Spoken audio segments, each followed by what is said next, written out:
Well, I gotta begin with my own confession this morning, and I'm not sure exactly where this comes from. It's probably been building up over the last weeks and months as we've kind of gone through this time of pandemic and all of the upset that has brought to our lives. I have to confess that I am highly conflicted. I have very, very conflicted feelings about Facebook. Okay? And I'm not talking about the politics of Facebook. I'm not talking about any of that kind of stuff right now. What I'm talking about is just the words and images there on the pages of Facebook. I'm highly conflicted about them. On the one hand, they give such wonderful insights into people's worlds. I know. I have my own little Facebook page, and I go there and put stuff on it maybe once or twice a year.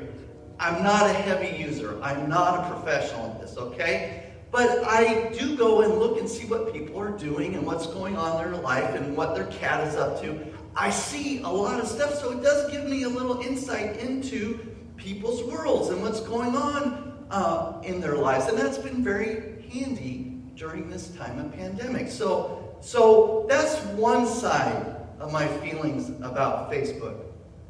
On the other hand, I've come to realize, because I know a lot of these people, that what I'm seeing there is highly selective. It's just like a partial picture. It's not the reality of who these people really are. And that creates within me a little bit of conflict about how we can utilize social media in such a way to hide who we really are from one another. It's not reality, because I know you, and you know me. Now, not to get too down on social media, because, like I said, it does some wonderful things. But if I'm conflicted about Facebook, I'm even more conflicted about Instagram, which is like my daughter's favorite way of communicating her life to the world. Or should I say, a version of her life. And I can say that because I see my daughter's Instagram, and I know a lot of that is not the whole picture. It's a version of oneself in pictures. And because it's a snapshot in time, and you can do all sorts of things with those pictures, that presentation of oneself is so easily distorted and detached from a person's real life. It's almost like you can have a parallel life that's not really who you are on Instagram.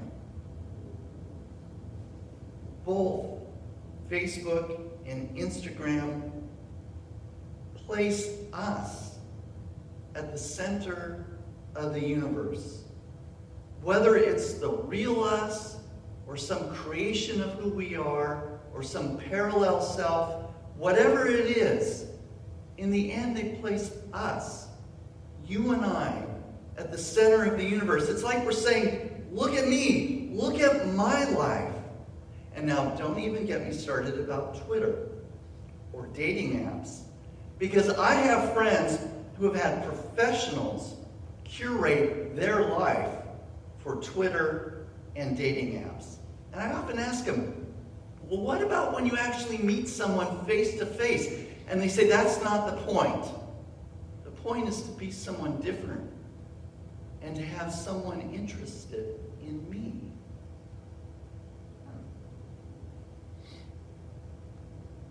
Look at me. Look at my life, even if it's a fantasy. And so into this social media mess comes John the Baptist today. And you know what? John the Baptist, also long ago, 2,000 years or more, he was able to change the world without a Facebook page or an Instagram account or a Twitter account or even a dating app. And he did so without pointing to himself, but to someone else. So I want you to listen to just a little bit of the story again that comes from John. The gospel tells us that a man came as a witness to testify to the light. He himself was not the light. So right at the very beginning of the story, we are being told that it's about someone else, not John the Baptist.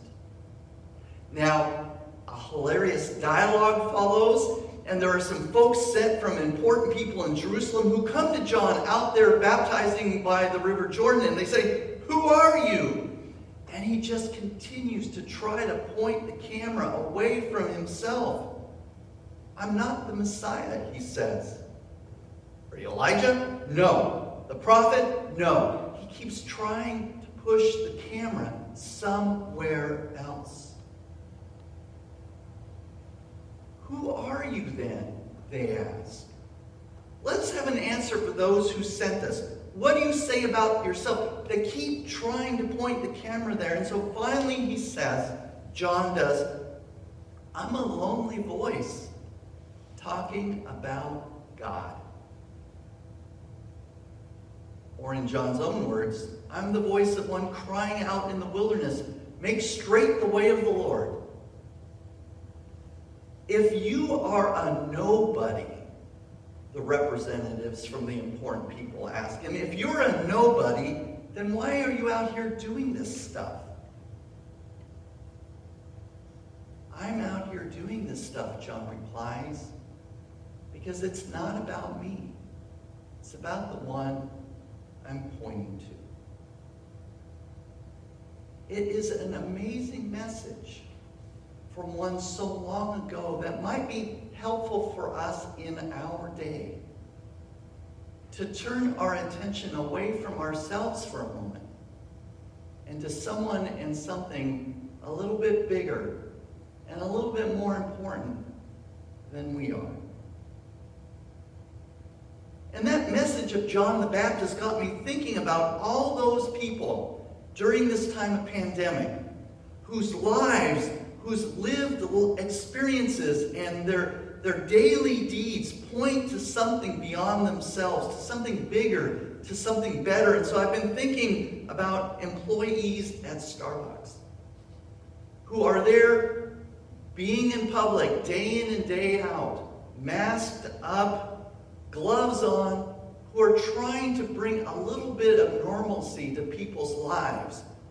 Not because they're in it for their own grandeur, but because they're about pointing to something bigger. A little bit of normalcy, even if it comes in a cup of coffee. I've been thinking about grocery store workers and teachers, school administrators and first responders, police officers, construction workers, restaurant and bar employees when they could be open, and now that they're closed, owners of those same establishments, who are trying to bring to all of us a little bit of normal in the midst of this crazy, topsy-turvy time that we live in. John the Baptist, people all, pointing to something beyond themselves. People cutting hair or doing nails. Docs and nurses and technicians and clinics and hospitals. Veterinarians. And even activists out on the street trying to say there's something bigger going on here, folks. Amazon delivery people. Those who work in warehouses, stacking and moving and unbundling and preparing shipments that arrive at our doorsteps. Postal workers, FedEx and UPS drivers, parents. Parents just trying to keep it together long enough to get their kids' hair combed, their teeth brushed, some food in their belly so that they can sit in front of the computer screen every single day and learn something. And then exhausted, drag themselves off to their own work. These are people who are pointing to something bigger than just themselves. And their presence and their actions, as I said, create some sense of normal in the midst of this abnormal year, and point us maybe in hope toward a time past this pandemic, toward a time when people actually get vaccinated, a needle stuck in their shoulder, and enough of us have that happen so that we begin to shift into the lives we are all hoping for, whatever they are going to look like. You know, I've been thinking about those who leave home every Sunday morning, and I counted 40 Sundays in a row now. 40 people who leave home to help us have worship. I say thank you to these people every single Sunday.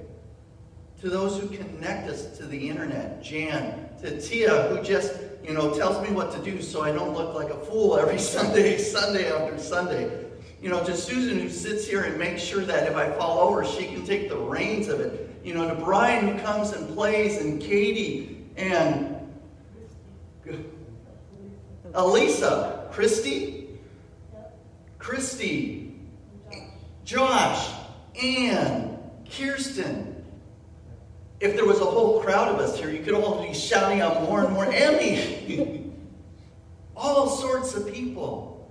40 Sundays in a row who have left the bubble of their own home and the safety of it to come and lead worship. People who point beyond themselves to something bigger. Those who do this are not asking you to look at them. I'm certainly not asking you to look at me. But we are all here doing what we do and saying what we say in order to be little John the Baptists, trying to point to something bigger than ourselves. We're trying to point to a time of restoration, of hope. Or as Anne read and the psalmist says, when the Lord restored the fortunes of Zion, then we were like those who dream. How many of our dreams lately have been filled with pictures of what life might be like at some point in the future? Then was our mouth filled with laughter, Anne said, and our tongue with shouts of joy. Then all these nations started talking. Hey, look, the Lord has done great things for them. And we respond, yeah, the Lord has done great things for us. We are glad indeed. That's the hope that John the Baptist and all the John the Baptist people during this time of pandemic are bringing to us. Point to the one who is beyond us, who breaks into our lives and does great things. The one that we know in Jesus, who in just a few weeks will celebrate his birth and lying there in a manger and God being present with us. It's a beautiful moment when someone or something bigger than ourselves breaks into our Instagram and Facebook lives and says, look, it's really not about you. It's about me restoring you to something beautiful and good and true. And hearing that word of something more than just your own self-publicity, hearing the word that there's something beyond that going on is so freeing. It's not about us creating parallel or alternate lives, about trying to make ourselves bigger than we really are. It's about hearing a word that we're loved, that we're cared for, and that we're okay just the way we are. Not airbrushed, not posed, just the way we are when we all wake up in the morning and look in the mirror and go, oh, Eve. And God loves even that person, each and every one of us. I remember in my junior year of high school when that word in its own weird way broke into my life. I was at a holiday basketball tournament. I was in the stage band. I was playing my trombone, and my friend Pete, who played trombone next to me, said, hey, I'm dating this girl, and her sister's kind of into you, kind of likes you. You want to meet her? And all of a sudden, this word broke into me. really? And, well, at least for a couple of years in high school, my junior and senior year, really changed my life. That's what I'm talking about.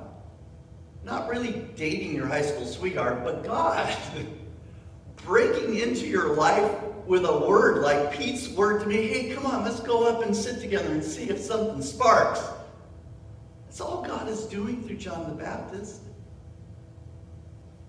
is inviting something to spark in our lives.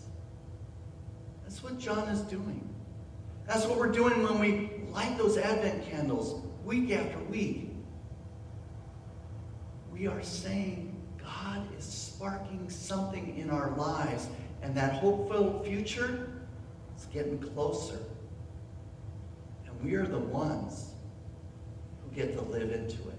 And so this day, this third Sunday of Advent, I invite you with all the joy that you can conjure up from memories of your first date. I want you to rejoice and know that something bigger is going on. And that something bigger is God's love poured out for each and every one of us in and through Christ, poured out for us just the way we are. Amen.